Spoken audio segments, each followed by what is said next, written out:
Hello guys, welcome back to my channel जिसका नाम है chemistry and physics by Rahul Roy.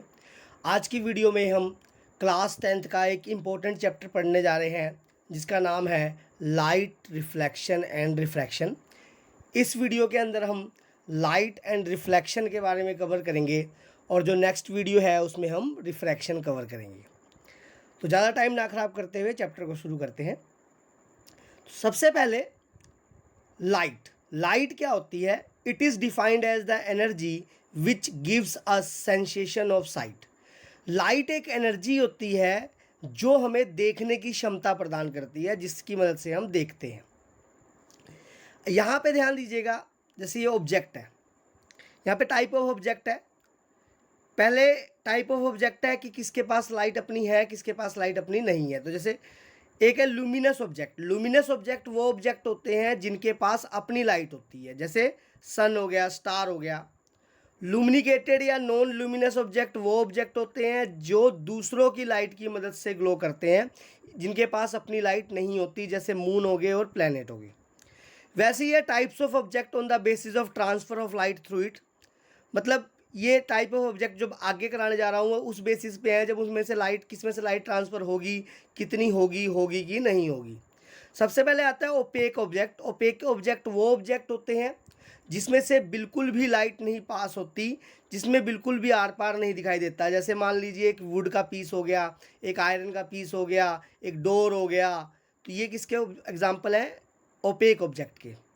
एक होता है ट्रांसपेरेंट ऑब्जेक्ट। ट्रांसपेरेंट ऑब्जेक्ट वो ऑब्जेक्ट होते हैं through which light completely passed, जिससे हमें आर पार कंप्लीटली दिखाई देता है, क्लियर दिखाई देता है, जिससे लाइट पूरी पास हो जाती है। जैसे एयर हो गया, वाटर हो गया, डायमंड हो गया, लेंस हो गया। ये एग्जांपल है ट्रांसपेरेंट ऑब्जेक्ट के। उसी तरीके से होते हैं ट्रांसलूसेंट ऑब्जेक्ट। ट्रांसलूसेंट ऑब्जेक्ट वो ऑब्जेक्ट होते हैं जिससे थोड़ी बहुत लाइट पास होती है, कंप्लीटली लाइट पास नहीं होती। जैसे ऑयली पेपर हो गया, बटर पेपर हो गया, पॉलीथीन हो गया। ये ट्रांसलूसेंट ऑब्जेक्ट के एग्जाम्पल हो गए। तो नेक्स्ट पढ़ते हैं beam of light. Beam of light का क्या मतलब होता है? The bundle of ray of light. मतलब जो रे ऑफ लाइट है, जैसे बहुत सारी रेज है, इसका bundle the bundle of ray of light is known as beam of light. Next आता है फोटोन। फोटोन क्या होता है? Any source of light is called photon. Light का कोई भी सोर्स, चाहे वो बल्ब है, सन है, ये उसको क्या कहा जाएगा? फोटोन कहा जाएगा। अब आगे यहाँ पे रिफ्लेक्शन से पहले कुछ चीज़ें पढ़ते हैं। प्लीज़ आप वीडियो को स्किप करके मत देखिएगा, आपको चैप्टर अच्छी तरह से नहीं समझ आएगा। अगर आपने चैप्टर को बिल्कुल अच्छी तरह से समझना है तो आप ध्यान से इस चैप्टर को समझिए, और अगर आपको जो भी चीज़ नहीं समझ आ रही है उसे कमेंट सेक्शन में लिखिए, मैं उसे दोबारा वीडियो बना के आपको दोबारा समझाऊंगा। यहाँ पे क्या है? Incident ray. इंसिडेंट रे क्या होती है? ध्यान दीजिएगा। इंसिडेंट रे, द रे of light that fall on any surface. कोई भी रे ऑफ लाइट जो इनिशियली किसी भी सरफेस पे गिरे वो क्या होती है? इंसिडेंट रे होती है। दूसरा होता है reflected ray. The ray which is bouncing back after striking to the reflecting surface. वो रे जो वापिस चले जाए रिफ्लेक्टिंग सरफेस पे टकराने के बाद, उसे बोलते हैं रिफ्लेक्टेड रे। अभी आपको ये समझ आ जाएगा, सारा डायग्राम में दिखाएंगे। अब ये क्या होता है? रिफ्लेक्शन ऑफ लाइट का क्या मतलब है? रिफ्लेक्शन ऑफ लाइट मतलब होता है the bouncing back of ray of light through its same medium after striking to the reflecting surface. मतलब लाइट जिस मीडियम में आई थी, रिफ्लेक्टिंग सरफेस पे टकरा के उसी मीडियम में वापस चले जाए, उसे क्या बोलते हैं? Reflection of light. मीडियम का मतलब यहाँ पे होता है इन्वायरमेंट। ध्यान दीजिएगा, मीडियम का मतलब होता है इन्वायरमेंट। जैसे ये मान लीजिए रिफ्लेक्टिंग सरफेस है, तो इधर इन्वायरमेंट कुछ हो रहा है और इधर इन्वायरमेंट कुछ हो रहा है। तो ये देखिए, ये मीडियम है, यहाँ पे ये वन लगा देता हूँ, ये वन मीडियम है। तो रे ऑफ लाइट ये इंसिडेंट रे इसी मीडियम में आई, रिफ्लेक्टिंग सरफेस पे टकराई और वापस इसी मीडियम में वापस चलेगी, तो इसे बोलते हैं reflection of light. The sending back of light through it same medium, या bouncing back of ray of light through it same medium after striking to the reflecting surface. तो इसमें थोड़ा सा देखते हैं, ये जो रे है जो इनिशियली कहीं से आ रही है, जैसे मैंने बताया था इंसिडेंट रे, ये देखो फॉल हो रही है इस पर, जो वापस जा रही है बाउंसिंग बैक हो रही है टकराने के बाद, रिफ्लेक्ट हो रही है, जो इसे बोल रहे हैं रिफ्लेक्टेड रे। अब ध्यान से सुनिएगा, ये जो इंसिडेंट रे, ये रिफ्लेक्टेड रे और ये नॉर्मल। नॉर्मल क्या है? नॉर्मल का मतलब ये 90 डिग्री है। देखिए नॉर्मल का मतलब 90 डिग्री का एंगल बना रहा है सरफेस के साथ ये वाली रे, तो इसलिए नॉर्मल बोल रहे हैं 90 डिग्री। अब एंगल ऑफ इंसिडेंस की बात करते हैं। जो इंसिडेंस रे, ये देखिए इंसिडेंट रे जो नॉर्मल के साथ एंगल बनाएगी, ध्यान दीजिएगा नॉर्मल के साथ, इंसिडेंट रे जो नॉर्मल के साथ एंगल बनाएगी इसे बोलते हैं angle of incidence, denoted by small I, ध्यान दीजिएगा। वैसे ही रिफ्लेक्टेड रे जो नॉर्मल, ध्यान दीजिएगा नॉर्मल के साथ एंगल बनाएगी वो होगा angle of reflection, denoted by small R. ये एंगल आर हो गया, ये एंगल क्या हो गया, आई। अगर मान लीजिए आपको, ध्यान दीजिएगा, आपको ये वाला देखो, ये वाला अगर एंगल देता है, ये वाला एंगल देता है कि रे ऑफ लाइट सरफेस के साथ एंगल बना रही है 30 डिग्री का, तो पूछता है एंगल ऑफ इंसिडेंस क्या होगा, तो एंगल ऑफ इंसिडेंस क्या होगा, ये 60 डिग्री होगा। क्यों 60 डिग्री होगा, क्योंकि ये पूरा का पूरा कितना है 90 है, क्योंकि देखो नॉर्मल है, तो ये पूरा 90 है, तो ये 30 हो गया, तो ये 90 में से 30 माइनस कर देंगे तो ये क्या हो गया 60। तो याद ध्यान से, आप एग्जाम में गलती मत करिएगा, कहीं आप इसे एंगल ऑफ इंसिडेंस मत लिख दीजिएगा। एंगल ऑफ इंसिडेंस क्या होता है, जो इंसिडेंस रे नॉर्मल के साथ एंगल बनाएगी, ध्यान दीजिएगा। उसी तरीके से एंगल ऑफ रिफ्लेक्शन भी जो रिफ्लेक्टेड रे नॉर्मल के साथ एंगल बनाएगी। अगर आपको वैसे ये वाला एंगल दिया हुआ है, ये वाला ध्यान दीजिए, ये वाला एंगल दिया हुआ है अगर आपको 50 डिग्री, तो एंगल ऑफ रिफ्लेक्शन क्या होगा यहाँ पे, ध्यान दीजिएगा, ये क्या होगा 40 डिग्री, क्योंकि 90 में से 50 क्या कर देंगे माइनस। और भी जानकारी लेते हैं इसमें लॉ ऑफ रिफ्लेक्शन या लॉ ऑफ लाइट के हिसाब से। लॉ ऑफ रिफ्लेक्शन या लॉ ऑफ लाइट क्या होता है, ये इंपॉर्टेंट थिंग है, ये आ सकती है एग्जाम में। ये है पहला, angle of incidence is equal to angle of reflection. ध्यान दीजिएगा, लॉ ऑफ लाइट का पहला पोस्टुलेट है, जो एंगल ऑफ इंसिडेंस होगा आई जो होगा वो एंगल आर के बराबर होगा। यानी आई 30 है तो आर भी 30 है, आई 45 है तो आर भी क्या होगा 45। जैसे मान लीजिए ये आपको 30 दिया हुआ है, तो पूछता है एंगल ऑफ रिफ्लेक्शन क्या होगा। अगर ये एंगल 30 दिया है तो एंगल ऑफ इंसिडेंस कितना होगा 60, तो ये 60 है तो ये भी क्या होगा 60, according to law of light और लॉ ऑफ रिफ्लेक्शन। तो आप इस चीज़ में गलती मत करिएगा प्लीज़। दूसरा इसका पोस्टुलेट है, incident ray, reflected ray and the normal all lie in the same plane या पॉइंट। ये देखिए इंसिडेंट रे, रिफ्लेक्टेड रे और नॉर्मल एक ही पॉइंट पे लाई कर रहे हैं या एक ही प्लेन पे लाई कर रहे हैं, ये इसका सेकंड पोस्टुलेट है। तो अगर लॉ ऑफ लाइट है, लॉ ऑफ रिफ्लेक्शन आएगा तो हम ये दो पोस्टुलेट लिखेंगे। नेक्स्ट आता है आपके पास, हमने रिफ्लेक्शन पढ़ा, अब टाइप्स ऑफ रिफ्लेक्शन के ऊपर चर्चा करते हैं। सबसे पहले रेगुलर रिफ्लेक्शन और स्पेकुलर रिफ्लेक्शन। ये it is a type of reflection of light that ओकर ऑन अ प्लेन और स्मूथ सरफेस। ये लाइट की ये टाइप है रिफ्लेक्शन की, जिसमें जो कि होती है प्लेन और स्मूथ सरफेस पे। इसकी क्या खासियत होती है, जैसे प्लेन सरफेस पे है, इसमें क्या खासियत होती है कि जितनी भी रिफ्लेक्टेड रे होगी, जैसे पी क्यू आर, ये रिफ्लेक्टेड रे होगी, ये तीनों रे आपस में क्या होगी, पैरेलल होगी, एक दूसरे की क्या होगी, पैरेलल होगी। इरेगुलर और diffuse reflection, it is the type of reflection of light that occur on a rough or irregular surface.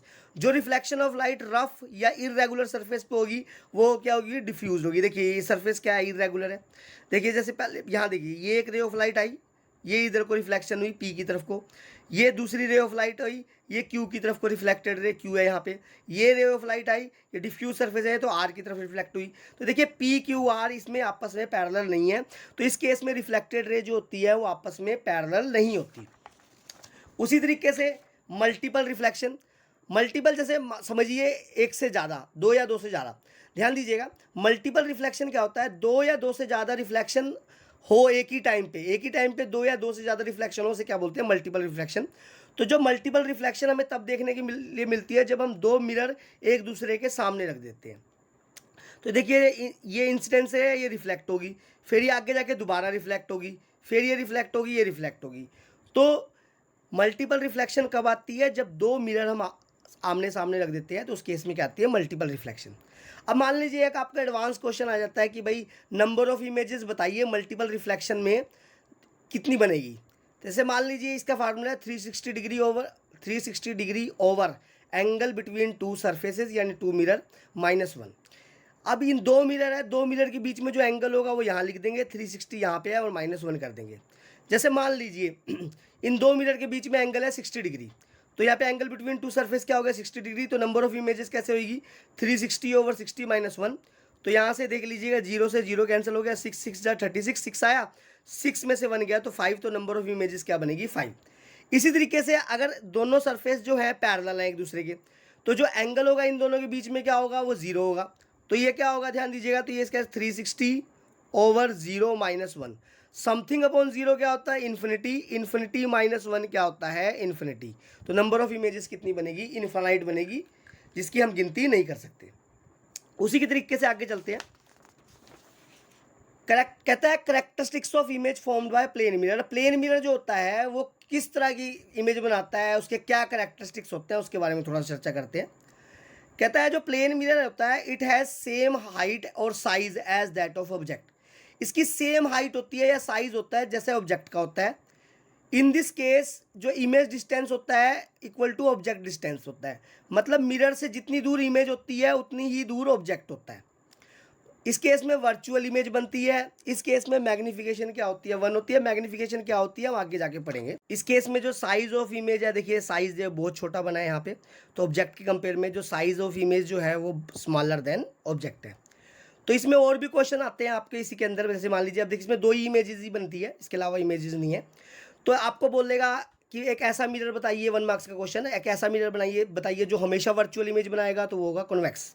एक ऐसा मिरर बताइए जो वर्चुअल इमेज बनाएगा स्मॉल साइज की, उसका आंसर भी होगा convex.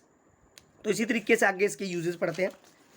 Uses of convex mirror कहता है it is use as a rear view mirror in automobile, मतलब ये साइड मिरर की तरह यूज़ होता है ऑटोमोबाइल में, जिस मिरर से हम पीछे देखते हैं कि कोई गाड़ी पीछे से आ रही है कि नहीं आ रही।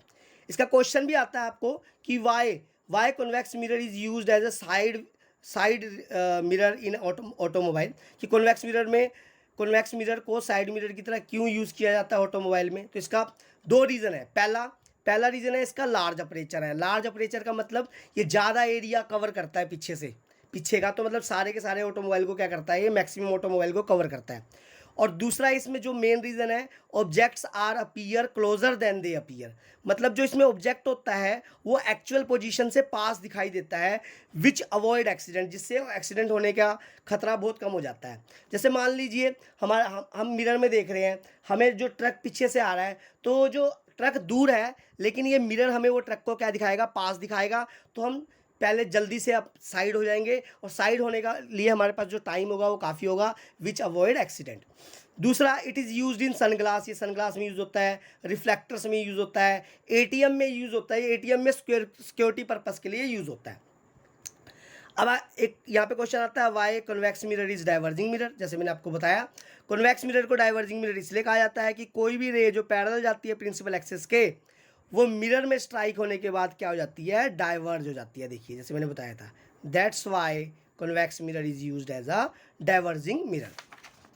यहाँ पे अब इसी में भी sign convention in case of convex mirror.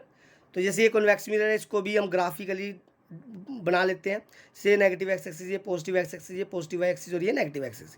तो इस केस में जो कन्वेक्स मिरर है, इस केस में भी दोनों केस में ऑब्जेक्ट लेफ्ट साइड बना है, तो पोजीशन ऑफ ऑब्जेक्ट जो होगा, ध्यान दीजिएगा, यू जो होगा वो क्या होगा, नेगेटिव होगा। जो इमेज है यहाँ पे दोनों केस में राइट साइड बनी है, तो वी क्या होगा, पॉजिटिव, और राइट वाले फोकस से ही पास कर रही थी रेज, जैसे ऐसे टकरा के ऐसे जाके ये राइट वाले फोकस से ही रे पास हो रही है, तो फोकल लेंथ भी क्या होगी इसमें, पॉजिटिव होगी। तो आशा करता हूँ ये वीडियो आपके लिए इन्फॉर्मेटिव होगी। जो बाकी का बचा हुआ चैप्टर है वो हम नेक्स्ट वीडियो में लाएंगे, और न्यूमेरिकल के लिए भी हम एक अलग से वीडियो बनाएंगे। तो अगर ये आपको वीडियो अच्छी लगी है, ये इन्फॉर्मेशन पसंद आई है, तो प्लीज़ मेरे चैनल को सब्सक्राइब करें, शेयर करें। अगर आपको कोई भी चीज़ नहीं समझ आई है तो आप कमेंट सेक्शन में उसे लिखें, मैं ज़रूर उसके ऊपर एक और वीडियो बना के आपको जवाब दूंगा। Thank you.